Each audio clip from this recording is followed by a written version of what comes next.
short and not so sweet. Here we go. But the first to enter Paddock's room on the 32nd floor of the Mandalay Bay Hotel and Casino, just say the Mandalay Bay, was said to have forgotten to turn on the body camera.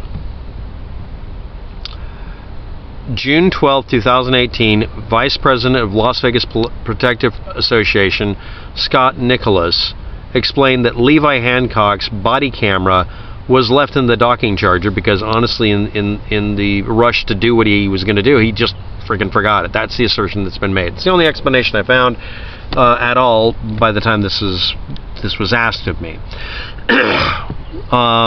May 3rd, 2018, former Clark County District Attorney David Rogers says officers are required to activate their body cameras when they respond to an emergency. But Metro does not have a 100% activation rate, and he doesn't believe Hancock intentionally forgot to hit the record button on his device. He simply left it in the charger. And if you look at the devices, they literally just pop into a charger. It's a brick with a bunch of slots in it to put it into. This is a very, very short subject. It's not that he forgot to turn it on, it's that he physically didn't have it on him. As according to the, that was, June 12th. We're already in July, the current year. If anybody has more information, please post it below, but I think this is a dead subject simply because when I looked it up, I found straight answers a while ago.